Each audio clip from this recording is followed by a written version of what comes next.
1 Tessalonicenses, capítulo 2, leremos os versículos 1 a 6. Acompanhe comigo esse texto da palavra do Senhor, porque vós, irmãos, sabeis pessoalmente que a nossa estada entre vós não se tornou infrutífera, mas ao pesar de maltratados e ultrajados em Filipos, como é do vosso conhecimento, tivemos ousada confiança em nosso Deus para vos anunciar o Evangelho de Deus em meio a muita luta. Pois a nossa exortação não procede de engano, nem de impureza, e nem se baseia em dolo. Pelo contrário, visto que fomos aprovados por Deus, a ponto de nos confiar Ele o Evangelho, assim falamos não para que agrademos a homens, e sim a Deus, que prova o nosso coração. A verdade é que nunca usamos de linguagem de bajulação, como sabeis, e nem de intuitos gananciosos. Deus disso é testemunha. Também jamais andamos buscando glória de homens, nem de vós e nem de outros. Vamos orar? Mais uma vez, Deus, pedimos que o Senhor continue a falar aos nossos corações, Pai. Assim como o Senhor já tem falado, Senhor, durante esse culto, Pai. Assim como o Senhor há de falar ao coração das crianças, fale, Senhor, também a gente, Pai. Que a Tua palavra seja, de fato, transformadora, Senhor. E para isso pedimos que o Senhor abra o nosso entendimento e abra, Senhor, dentro de nós, principalmente a disposição em Te ouvir, em Te obedecer e viver para o Senhor. Pedimos isso no nome de Jesus. Amém, Pai. Meus irmãos, eu não sei se você é como eu, mas quando eu saio de férias, irmãos, ou pouco antes de sair de férias e tenho uma viagem marcada, eu gosto mesmo, isso não é nenhum trabalho, de planejar detalhe por detalhe de todos os lugares e todos os dias e tudo, para onde eu vou. E eu compro guia, e eu pesquiso na internet, e eu colho informações de amigos, para que, montando esse quadro todo, eu possa tomar as minhas decisões, seguindo quase que um lema que eu tenho, olha, planeje antes e desfrute na hora. Porque às vezes a gente não faz nada antes, e na hora vai planejar, perde o dia, chega lá, as coisas não estavam do jeito que a gente esperava, e por causa desse planejamento, as nossas férias acabam um pouco frustradas. E a gente, 99% das vezes, quando faz isso, a gente acaba tendo que, não contando com o inesperado, mas o inesperado sempre acontece, querendo ou não é verdade? A gente tem história também para contar sobre esse assunto. E quando eu, o André e o Vaguinhamos éramos adolescentes, e a gente tinha a tarde inteira para ficar dormindo, a gente via um filme que tem esse título, Férias Frustradas. Não sei quantos aqui lembram disso. Lembra disso, André? 1983. E eu peguei aqui uma passagem do filme, muito interessante. Se você não sabe, é um filme realmente daquele estilo Sessão da Tarde, onde uma família cruzou lá os Estados Unidos inteiro para chegar no parque de diversão, passou por 1000 problemas, 1000 confusões, como diz aí a Sessão da Tarde, né? E aí chega no parque e essa é a cena que a gente vai ver, o que aconteceu. Vamos lá? Está preparado o vídeo? Não está legendado, mas as imagens falam por si mesmo. Don't get too much sun. Now, watch out, watch out. Oh, it's beautiful. It's just beautiful. Oh, darling. It didn't, Sparky. I love you.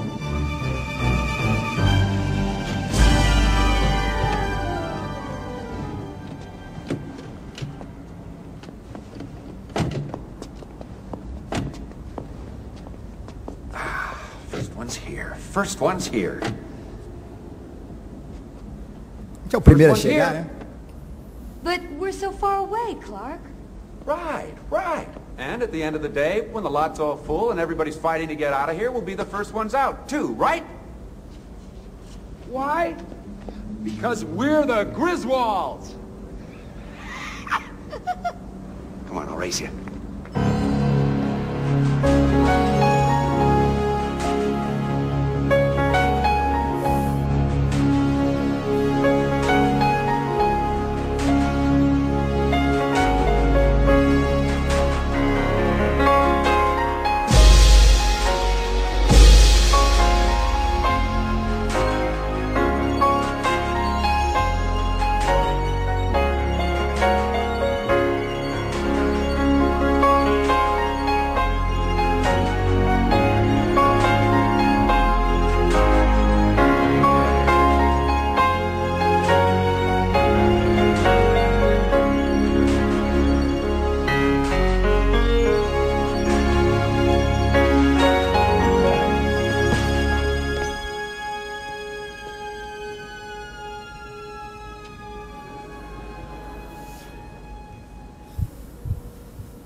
Sorry, folks, Aí o we're Alce closed vai for avisar. 2 weeks to clean and repair America's favorite family fun park.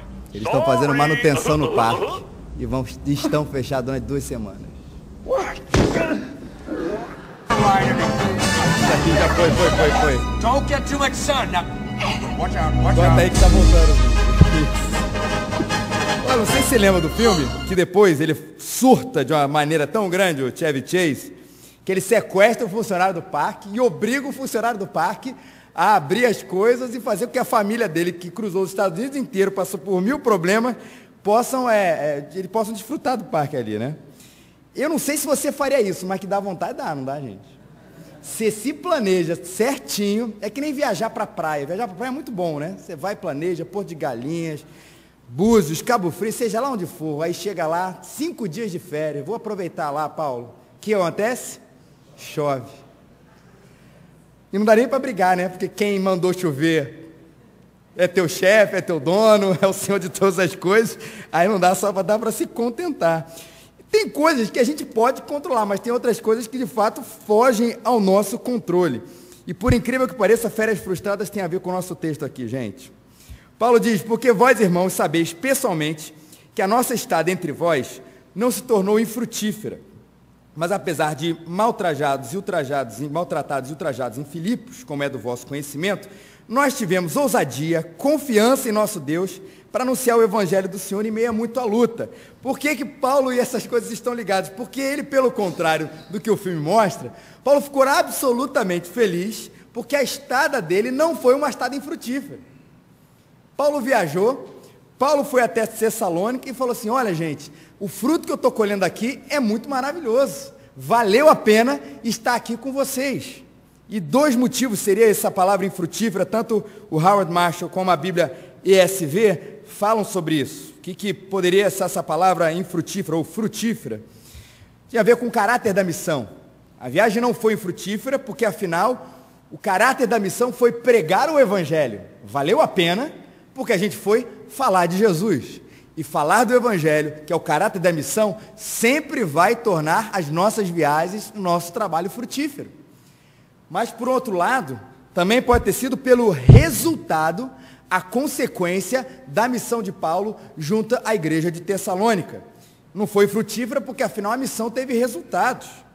E esse comentário de Paulo está associado, a gente tem que ver isso, junto com o 1º capítulo, versículo 9, quando Paulo diz, porque eles mesmos anunciam de nós qual é a entrada que tivemos para convosco, e como dos ídolos vos convertestes a Deus para servir o Deus vivo e verdadeiro. Valeu a pena.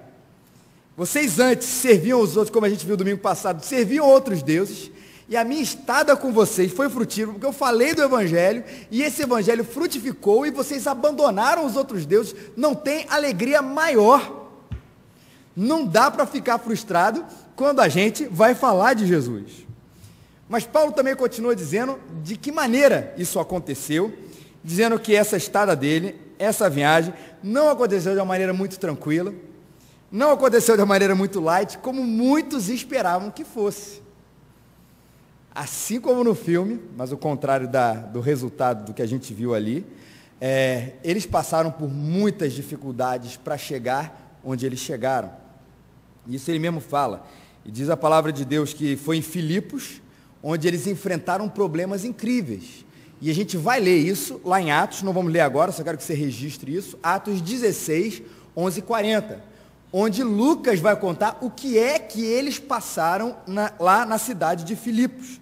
E o Hendricks enfatiza, olha, eles foram chicoteados, foram presos, e além de tudo isso, Paulo era cidadão romano, não merecia e não deveria passar por que ele passou, mas ele fala mais do que cidadão romano. Paulo era cidadão do reino dos céus. Paulo era embaixador de Jesus. Por que essa ênfase? Porque acho que Paulo podia ter desistido. Vamos voltar?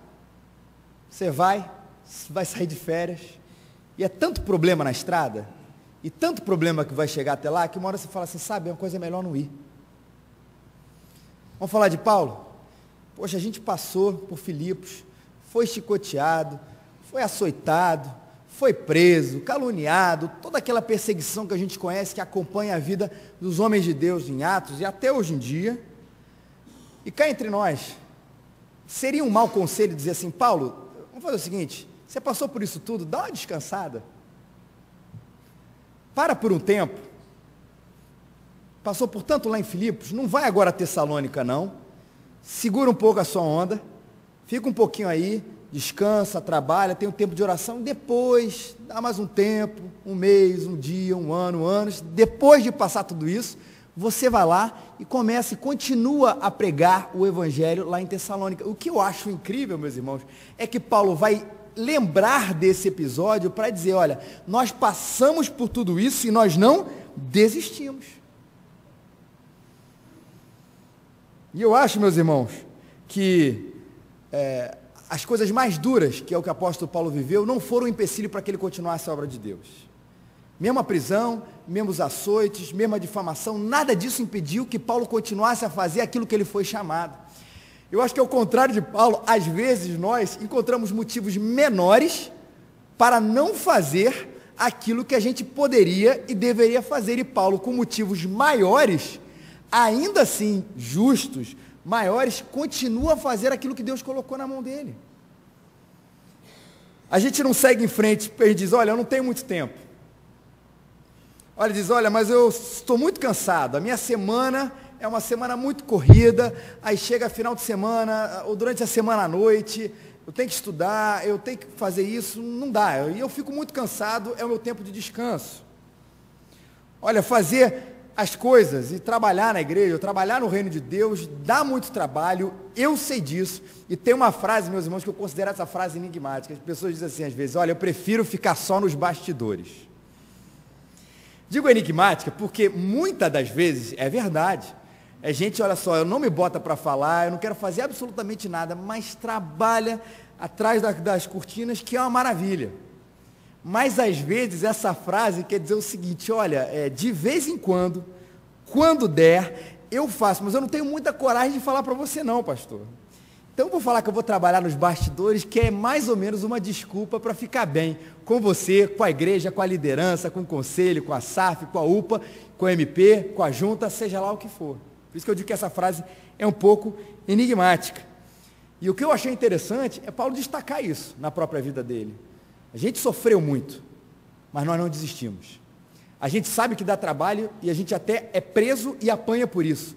E nós não desistimos. Porque a gente acredita que o resultado disso tudo é maravilhoso, que vale a pena, e Paulo diz isso, que valeu a pena cada açoitada que nós levamos, que valeu a pena cada minuto, cada segundo na prisão, hoje em dia, que valeu a pena ter trabalhado, ter gastado tanto tempo, durante a semana, se preparando para um evento, o GAP, o encontro de casais, um retiro, uma cantina, um chá bazar, seja lá o que for, valeu a pena enfrentar a oposição, que ainda hoje em dia a gente enfrenta, às vezes longe e às vezes perto de nós, que valeu a pena investir tempo, porque como Paulo disse, porque a estada entre vós não foi frutífera, que esse é um fruto, é uma recompensa, irmãos, maravilhosa que nós temos quando a gente se envolve de fato na obra de Deus.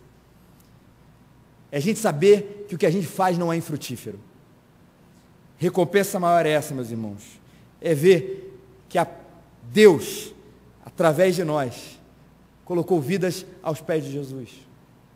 É de saber que Deus, através de nós, viu a sua obra caminhando. É que Deus, através de nós, viu pessoas sendo salvas, edificadas, casamentos sendo transformados, e Deus escreveu essa história através da gente, irmãos. Quando a gente começa a pensar e bota a perspectiva certa sobre o trabalho, que é de fato a coisa mais espiritual que a gente pode fazer, o trabalho na obra de Deus, e a gente ganha um fôlego diferente. A gente vai ver depois o quanto isso vale a pena. E Paulo vai dar um segredo aqui para a gente. Como é que ele conseguiu, no meio de tanta oposição, no meio de tanta chibatada, no meio de tanto trabalho, ele conseguiu ficar firme e continuar, sair lá de Filipos e ir lá para Tessalônica falar do Evangelho. Ele diz, olha, tivemos ousada confiança, é a expressão que Paulo usa, em nosso Deus, para vos anunciar o evangelho de Deus em meio a muita luta. Ele vai de novo enfatizar a questão da luta. Ele vai dizer, o nosso segredo é que nós tivemos uma ousada confiança.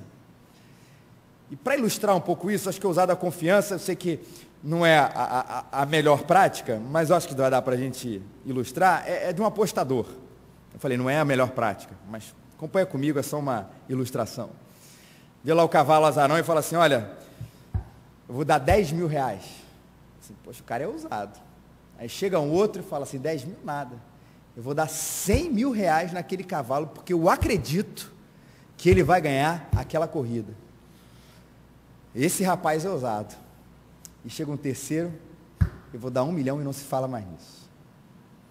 E a gente percebe, isso sim é que foi uma grande ousadia. Por mais que os outros tenham sido, ninguém conseguiu barrar aquele que apostou muito mais. Isso aqui não é nenhuma apologia à aposta, por favor, é claro que é uma ilustração, né? Apostou muito mais do que os outros que não tiveram a coragem de fazer o que ele fez, porque ele acreditava que aquele cavalo, que aquela corrida seria ganha por aquele animal.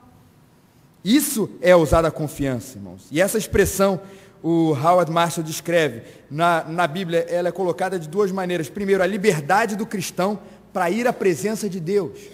A gente vê muito isso lá no livro de Hebreus. Tendo, pois, irmãos, intrepidez para entrar na presença do Senhor, pelo novo e vivo caminho, ousada confiança para entrar na presença de Deus. E também, quando, especialmente no livro de Atos, os cristãos vão pregar o Evangelho. Isso vai lembrar a gente de Atos 4, versículos 29 a 31. Os apóstolos, os discípulos foram ameaçados. Os apóstolos foram ameaçados, em consequência, a igreja também é ameaçada de não mais falarem do Evangelho. E a igreja, naquele momento, tremeu de um lado e depois tremeu de outro. Tremeu de medo e reconheceu isso. Olha, Senhor, a gente está com medo disso tudo. Mas aí depois o templo tremeu de outra maneira, assim descreve Lucas. Agora, pois, ó Senhor, a igreja orando, olha para as suas ameaças e concede aos teus servos que falem com toda a ousadia a sua palavra. Enquanto estendes a tua mão para curar e para que se façam sinais e prodígios pelo nome do teu santo Filho Jesus. E tendo orado, moveu-se o lugar em que estavam reunidos e todos foram cheios do Espírito Santo e anunciavam com ousadia a palavra de Deus. O povo foi ameaçado, ficou com medo, tremeu nas pernas, orou, tremeu o lugar, eles foram cheios do Espírito Santo, cheios aqui, como Paulo vai dizer, dessa ousada confiança, e a partir disso começaram a pregar o Evangelho. Sabe o que isso me ensina, gente? Nos ensina que você não tem ousada confiança. Você, na verdade, nem tem que ter. Não queira achar isso em você.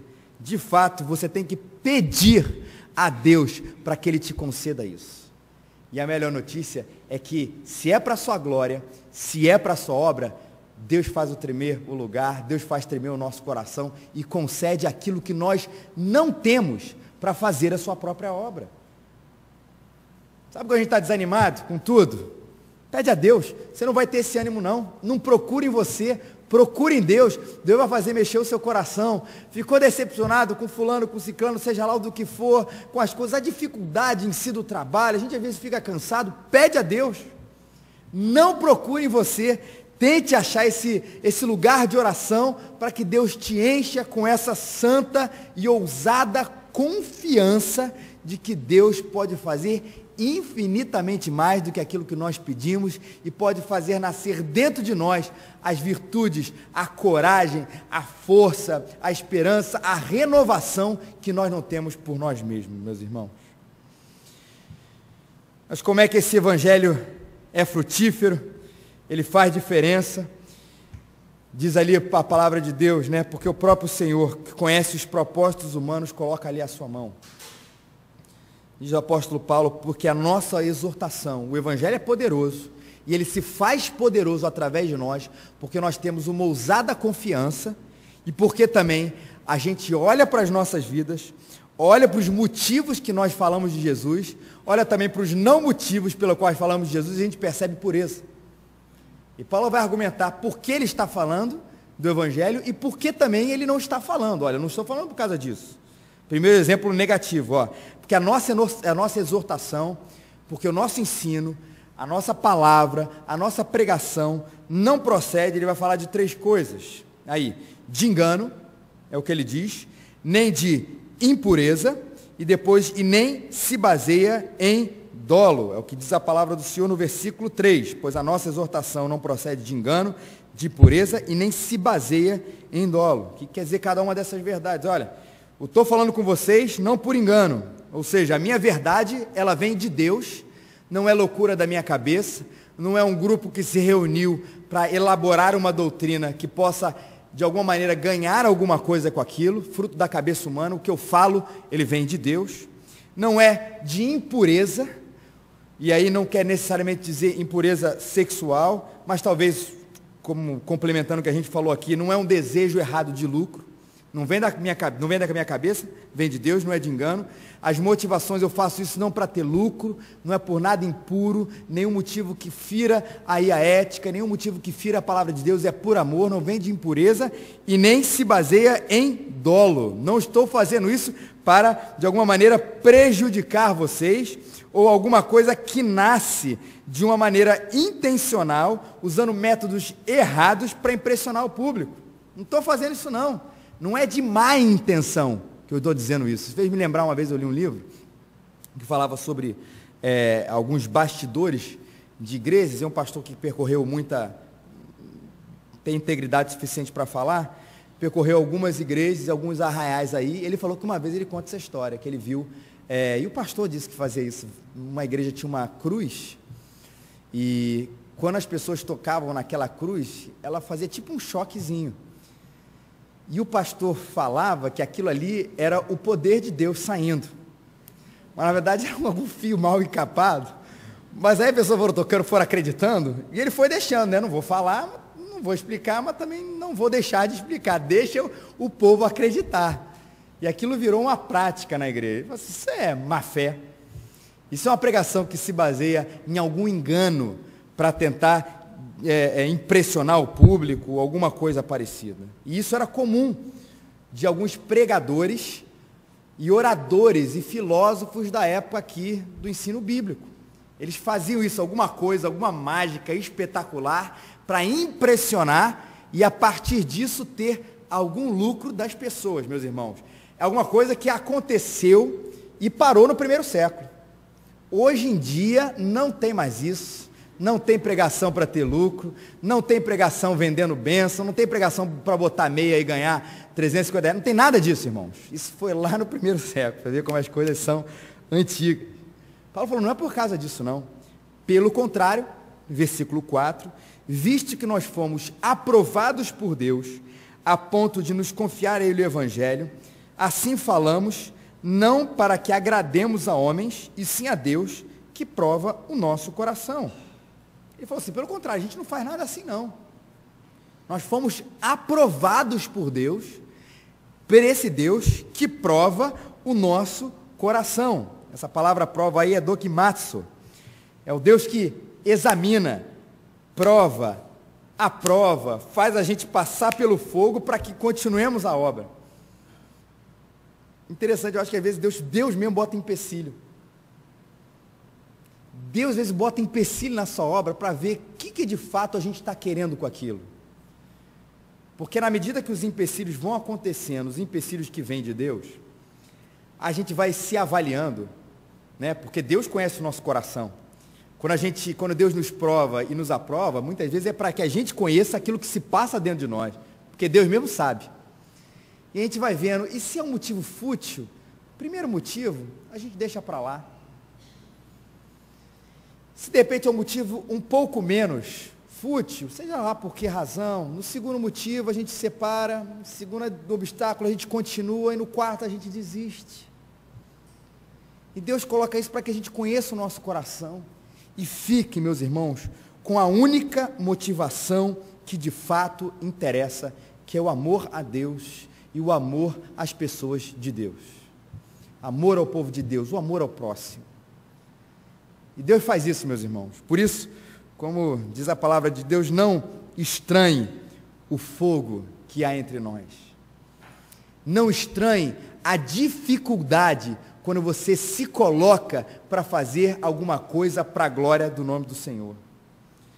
Porque Deus quer pessoas que sabem, que erram, que pecam, porque todos nós fazemos, nós pecamos, mas que fazem a coisa certa pelo motivo certo e reconhece isso no nosso coração.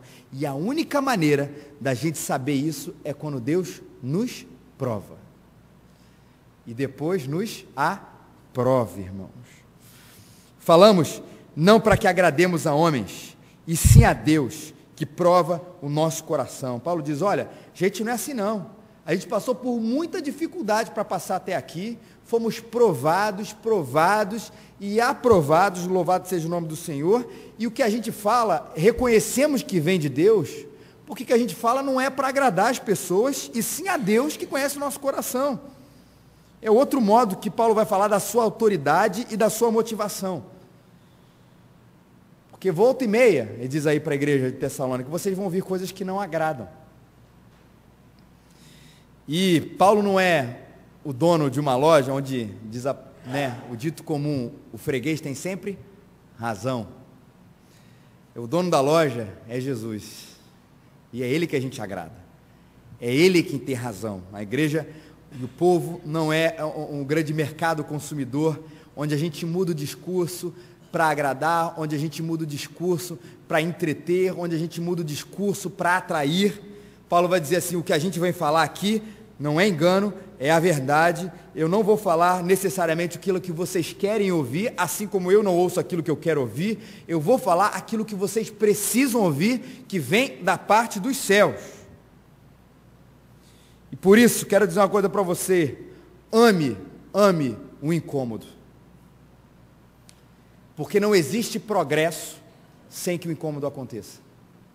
Não existe progresso espiritual sem que o incômodo aconteça dentro de nós.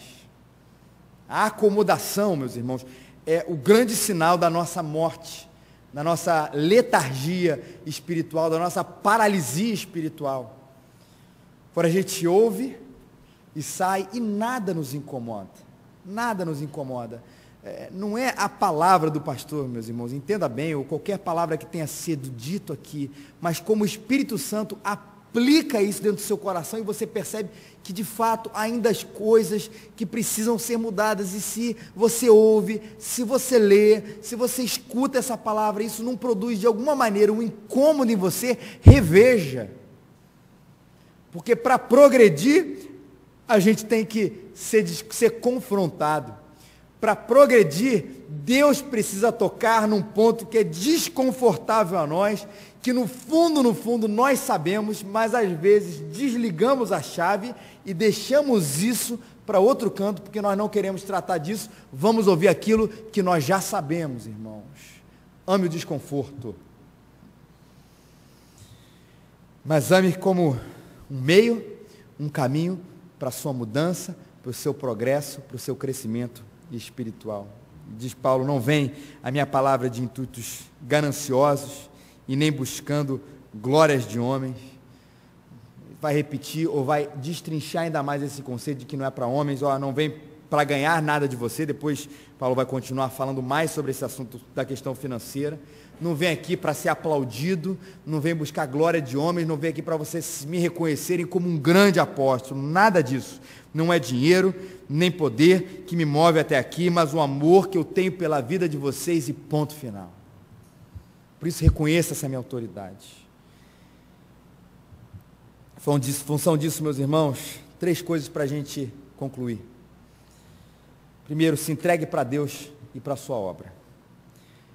Mesmo com lutas, desgastes, dificuldades, fofocas, seja lá o que for, foque em Deus, foca no Senhor e foca nos frutos daquilo que você está fazendo, daquilo que isso produz no coração das pessoas e o nosso galardão celestial, irmãos. Essa é a maior alegria de Paulo, falamos isso domingo passado de manhã, a minha maior alegria, como o João depois vai dizer, é saber que meus filhos andam na verdade.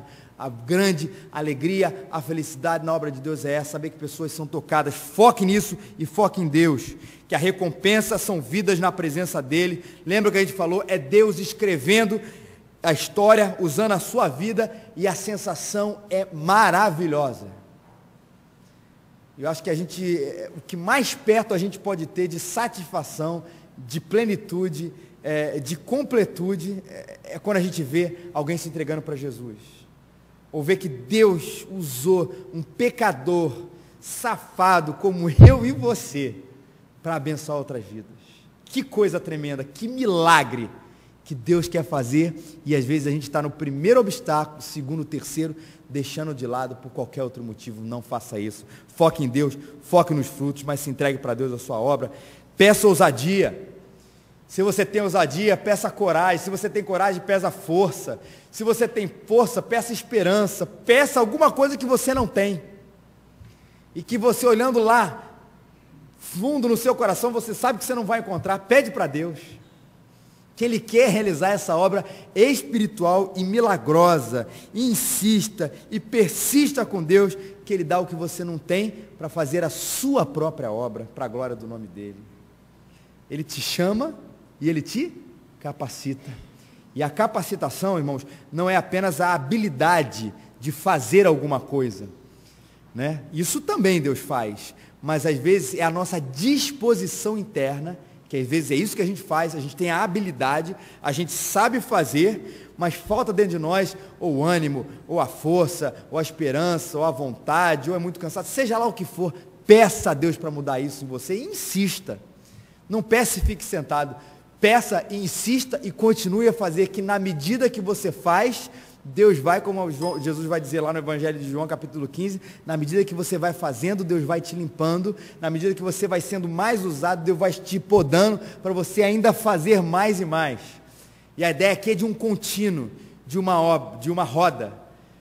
Quanto mais ela roda, mais fácil ela vai ficando, e mais fácil, e vai fluindo, fluindo, fluindo. No momento que ela para, sair daquela inércia é cada vez mais complicado. No momento que ela vai, meus irmãos, Deus dá força, o que a gente precisa para continuar fazendo aquilo que Ele pediu para que a gente faça. E faça por amor. É isso que Paulo vai dizer. Qualquer outra motivação, isso é importantíssimo, qualquer outra motivação vai levar você para o buraco. Qualquer outra motivação vai levar você para as férias frustradas. Você não vai ter aquilo que você queria. Mas quando é por amor, e a real motivação, né, João 3,16, porque Deus amou o mundo de tal maneira, essa foi a motivação de Deus, que deu o seu Filho unigênito, para que todo aquele que nele crê, não pereça, mas tenha vida eterna, assim também a gente. Dinheiro não vai fazer você ficar satisfeito e pleno. Status não vai fazer você ficar satisfeito e pleno. Aparecer para os outros não vai ficar, seja lá o que for. Nada, nada, absolutamente nada vai te satisfazer. E uma hora Deus vai fazer ruir a nossa casa. Mas se for por amor, provando e aprovando o seu coração, louvado seja o nome do Senhor. Deus vai escrever o seu plano, a sua história, a sua vontade, através de gente, pecador, mas usado na presença dEle, através de você, através de mim, através da sua igreja. Que Ele nos abençoe, irmãos.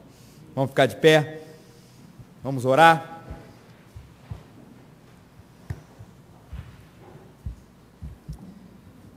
Santo Deus e Pai, Deus bendito, Deus presente, Senhor, aqui.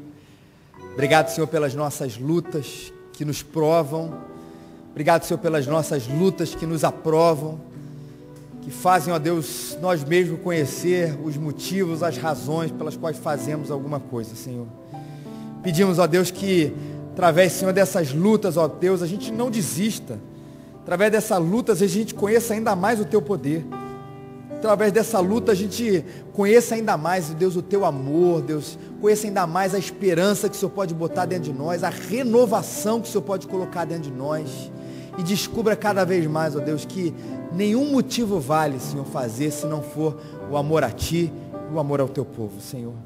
Produz isso em nós, aquilo que falta, capacita o Teu povo, Deus.